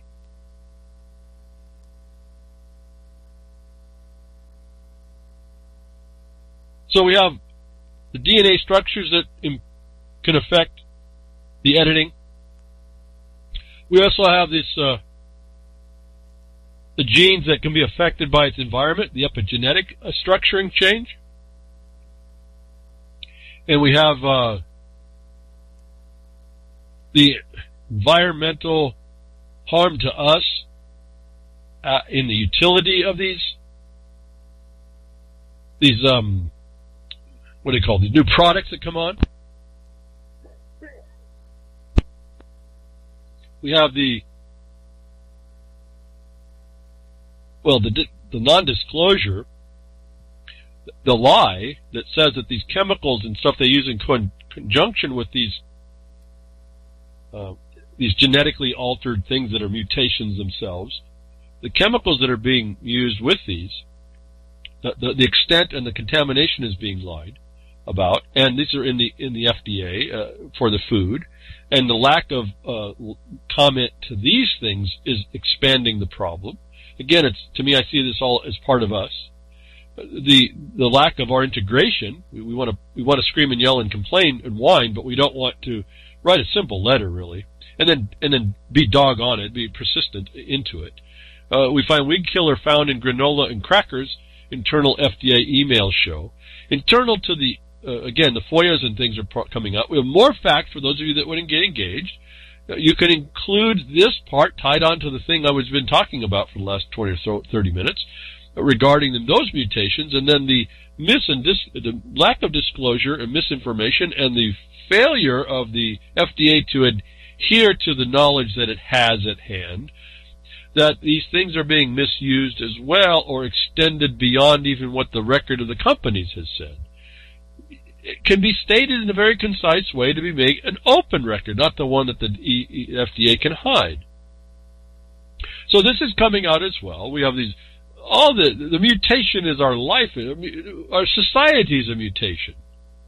Now, what ought to be might ought to be, but it's not what it is. So you can live in like they say, live in the past on what ought to be, or you can admit, well, that's what we should have kept and we didn't. We're here over here now today, and we got a lot of work to do. And we can stand prideful in all the times we can recite the Constitution that's not in force and effect anymore for whatever reason that ought to be, and stand smug in our knowledge of that, or we say, wow, that's a marker for how far away we are. We better get to work. And that's where I've been trying to get people, when I get behind the woodshed here, to try and get you. There's some ought to be's, but it ain't no more. It should have never moved from where it was to where it is, but it's no longer back there, and we can start complaining about how long it's been back there, how it's not there no more, but the fact is it's over here now. And if we expect to get back to where it was better and to stop these people from doing this harm to all of us, we are going to have to move it back. But it's not going to be with saying what ought to be and just ignoring what is. But U.S. government scientists have detected a weed killer linked to cancer in an array of commonly consumed foods, email obtained from the Freedom of Information Request show. So again, these FOIAs are all important. They give you the knowledge, and you may have to work for it. Not that hard. They're kind of fun in a way to go through them, especially when you set them up to cause fraud, a lie. Like I've told you how to do that. You seed the record with something you want, you ask it for it back, and if they say it's not there, then you got them. If they send it back to you, fine, but the other information is probably coming with your second request. But the Food and Drug Administration had been testing food samples for residues of glyphosate, an active ingredient in hundreds of widely used herbicide products, for 2 years, but has not yet released any official results. But the internal documents obtained by The Guardian show that the FDA has had trouble finding any food that does not carry traces of the pesticides. What happened was that, I have brought weed crackers, granola cereal, and cornmeal from home, and there's a fair amount in all of them, says the FDA chemist Richard Thompson wrote to colleagues in an email last year regarding glyphosate. Thompson, who is based in an FDA regional laboratory in Arkansas, wrote the broccoli was the only food he had on hand that he found to be glyphosate free. Hint. The internal, I guess they don't need to desiccate that in order to be broccoli, so they don't need to spray it with glyphosate. The internal FDA email, dated January 2017, is part of a string of FDA communications to detail the agency's efforts to ascertain how much of the popular weed killer is showing up in American food. The test marked the agency's first ever such examination. Well, they found out, let's ultimately get down to the point, because I can read, that their testing samples were such that made it look like there was no glyphosate. When the chemists went down and just bought stuff from the stores, they found out that there was glyphosate. In other words, the non-official sampling was in fact finding glyphosate. The official or company relied upon sampling didn't show any. So here's this story shows us evidence, and what I think I tweeted out, although I don't remember now, or tweeted out what this was. I said, so this would be a place where someone steps up, and on any when they get the next hearing for these rules, you make a rule adjustment on adjusting their sampling techniques. And based on this evidence, you go find out what did the scientists do that were unofficial sampling, and you adopt that as the official sampling so that you can get a better sample to test for this problem. So what you're not doing, you're not attacking them and saying, oh, they're a bunch of liars and they're working hand in glove with the corporations, this, that, no. You just work to solve the problem.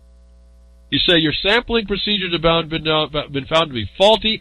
They do not correctly show the glyphosate content.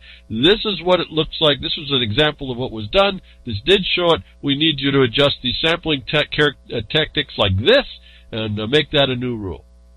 And you'll have the other side, which the companies get all screaming about it. But the point is, you stand on the fact that the first sampling was incorrect. And it takes a few people just to sit and babysit that problem.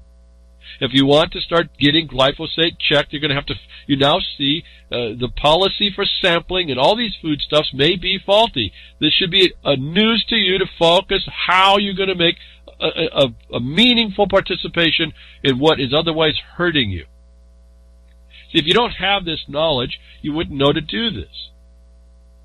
Now that you have this knowledge, you know to do this. Now that you have the knowledge to do this and you do it, your likelihood of success and the elimination of glyphosate in our food system, or maybe polluted such a little bit, like 5%, will start to happen. Otherwise, these people get over on us on all aspects. Again, whatever you're interested or not interested in, I can't make that decision. However integrated you want to be. I don't know how many minutes it would take to actually pen a letter about what I just said. And just babysit that. Did you do it? And then prepare, maybe put the threat on them to do an injunction that you can enjoin the rules until they get it right. I mean, if you can't, you can hand your evidence to someone who can. I mean, at least you become a step that is not being done right now. And it's really, to my mind, it's really not that hard. Every time we put a meaningful comment that addressed the requirements that were shown to be failed in the agency's responsibilities, the agency will not take the next step and do the wrong thing. It's wherever we didn't do that is that they keep stepping along. Which shows you that it's a plan. You're up against an enemy now, and okay. But it's easy to deal with. Glyphosate testing fraud found. This was the article that starts it. What I wanted to point out again was these FOIAs are all important on finding this stuff out. They give you what you need in a small package, as I'm trying to show you. You don't have to know the whole subject matter. You just have to know how it failed, how the system is failing to make the rules that's supposed to protect us. Like I told you about the police policies. How many times have we come back through to show? I told you that a long time ago. Affect the policies. That affects the change. But you have to integrate yourself with that. You can't just complain about it and think someone else is going to do it. Hopefully a lot of you will okay, well I have to, okay, I guess I have to. And a bunch of you do that and find yourself all down at the same day wanting the same policies changed, and then you can work together. I mean, you don't know until you get involved. Like I said, 2013, I would have never guessed how they made legislation to work as an erector set. Till I was watching the pieces fly past us, trying to catch whatever we could to respond to. And after a while, I started making sense of the dynamic, the things that the legislation that was coming through. Oh, that's the bolt that holds this nut on this piece and this over here. And I go, wow, all these thousands and thousands of bills are actually little pieces. It's like an erector set to bigger things. And that's how you start to see how this works. They all work on the record as building a record that allows them to violate you. And so if you're not there to be vocal local to that, they win. That's really that simple. You don't have to be all that big a brain about it. You just have to see whether or not they've met the minimum requirements for doing what they're supposed to do. Anyway, so this other thing about the glyphosate testing, they go through quite a bit of the chelation of the minerals in your body, why it's no good, and pretty interesting. Another discussion. He calls them Monsanto. I call them Monsatan. It doesn't matter. We can call them names. The point is, what are you doing in order to restrict their free license to harm us? And this is a global function now. And it shouldn't have been too hard for a lot of you, freemen, truthers, whatever you call yourselves, personages, the anti-personages, to see that corporations, the governments were corporations, and this is global government. It's evident anyway. It doesn't, see, to me, once you say that and you just completely continue to whine, you're not helping the problem. The point is, we all see it. Now what? What have you done today? What have you done for me lately, kind of thing? What have you done to stop it now that you see it? We see it, what it is. Like Clint Richardson's work. What did you do with that for him? And I have a couple people that actually now understand to dig in. They dig and they find the answers and they come up with a whole different aspect. It's completely blindsides the people that they were coming after, the government. What are you doing to help people with their work? What do you do when you take my work, when you take it and you help yourself or help somebody else? This is how we're going to do this. None of us individually are going to do this on our own, I don't think. We'll do certain things on our own. But we're going to have to help each other and not fight amongst each other. Stop the division and the titles and like early on, Hamas and why the children. Who cares? Israel's not supposed to be there. Why don't we focus on that? And if they are supposed to be there, let's finish the process so everyone knows what it is, so we can get back to supposedly living in peace that the actual Israelites used to do. They used to live in peace. It wasn't until this interjection that we got the mutation. This cancer being injected into a place. And this is what we do to ourselves. We don't look at that point. We look at all the noise around it. But anyway, so those of you that want to make a noise about this GMO, I've given you some things. You can see that the scientists are coming. We have some problems. Just, you don't have to get like rail against it and beat down on everybody because they have problems. Say they have problems. They have mutations that they don't know about. We don't know what the effect is. They don't know what the effect is. So we want to keep this thing on the table, keep it tabled and no decision made. You can't accept this in as viable food until they answer this question. Maybe all you have to say. And if they don't want, if the agent doesn't want to do it, then you go in and enjoin a 15-day process. You enjoin that process because they didn't check into the impacts and didn't know on a scientific basis how that would affect us. But you do have evidence that harms could be done, and in particular, irreparable harms. I just laid out an injunction right there for y'all. But let's go on. California defeats Monsanto in court. Lists glyphosate as a carcinogen. So here we have a court in California said that the glyphosate is considered a carcinogenic. Do you want it in your food, folks? To me, this is just a piece of evidence, a piece of paper you put in a package of a statement that says you're not, as an agency, allowing this in your food, our food, or even going to a store and saying, I don't want you to use this food anymore. How about stop buying this food? Here's why. You can advocate for better food in your neighborhood. You don't have to go to the government. Go to the companies. Go to a lab and figure out a way to make it a cheap testing system so you can do affordable tests. Collect money to do tests for the food. But base it on this thing. Well, wait a minute. Now I've got glyphosate and California says it's a carcinogen. And here's a court case that says that that's law. I don't know why why what I'm saying is so hard to understand or not exciting in a way. I mean, you got a way to handle some of this. I really don't think that people had an idea of this before, as I've been bringing these kinds of things to people. I don't really believe that people had a thought about it. And I get that because I have to tell people real basic things about how this moves along. It's not that complicated. But you do have to lay out your position. You have to lay out your facts, but you don't want to get it overwhelming either. And so here, what do you put all this together? And I was trying to get to all this last week. Again, so much to speak to.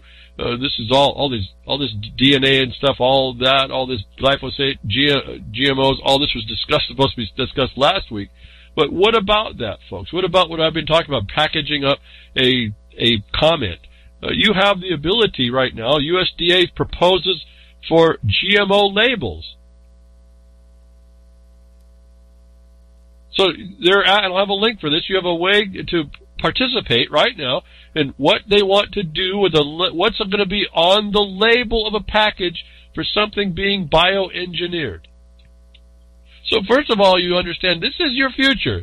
You're going to have bioengineered food. So I don't know what you want to say about that, but it's coming, and they're going to now put a label. They want to know, which label do you want?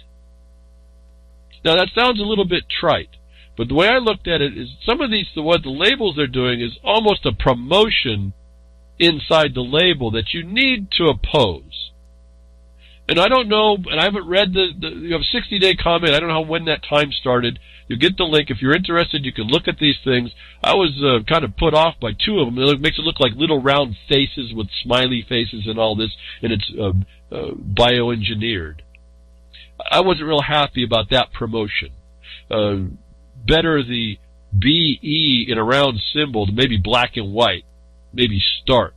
But you may want to go look. This is a nice, simple little thing. You may want to look, and you may want to put a comment under what one you want that the government's going to promote bioengineered food to you. And look at the contents of what they're expecting and answer to what they want the way they want it. And involve yourself as to how they're going to promote to you these things that I just talked to you are used for chemical carcinogens to be in your food, and or the DNA and genetic engineering, which has mutations that they don't have a clue about. I don't know how much more simple I could say, how much less threatening it could be. You get to choose a picture. You get to tell them. You get to start becoming a record on, we don't want you promoting bioengineered as a happy face with inside a sun. No, we want this black or whatever you want to choose. We want just the BE to tell us that it's bioengineered. No promotion on happy face suns. Because we have mutations, we have advanced use of chemicals that are carcinogenic, A, B, C, and D. Whatever. I don't want to be your brains either. And I get enough. You guys are pretty sharp out there. I see stuff all the time in the chats. I'm thinking, that's brilliant. I want you all to apply all that. I want us to work together to do that. I want, talk about databases and blockchain. What about this databasing, accessible databasing, correlation databasing that we could put together to go on a website and look around and say, oh, these are all the guys and companies involved. I make a list to print out, and I get to now speak on facts. Immediately picked up everything I wanted to know. Where with all this technology are we just whining and complaining and plugging ourselves in more into places that the government wants us? And why is the tool being used more efficiently by the government than us anyway? But thank you for tuning in today. I hope something I said inspires you at some level, opens horizons for you. Grimner, thank you for what you do at reallibertymedia.com, taking care of the place and washing the dishes and all that you do. Folks, freedomnetwork.com, I should have said earlier, freedomnetwork.com, it needs donations every month, going to need it. It's on wind power, I think, and wheezing. We got till the 23rd of June to get that going. And Jules, thank you very much for continuing the simulcast over there at ucy.tv. Thank you very much for what you do there. And folks, I'll be with you next week, tech diffs or nature willing.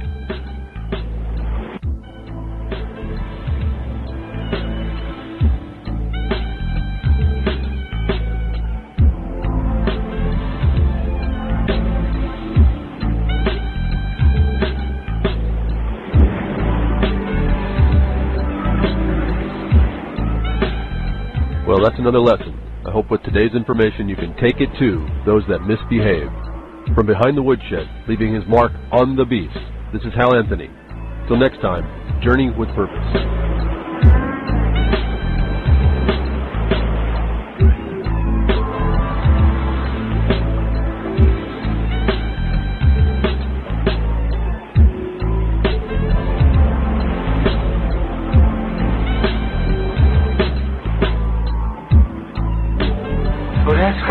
opening up a can of whoop-ass feels like. Son, you just opened a whole case of whoop-ass.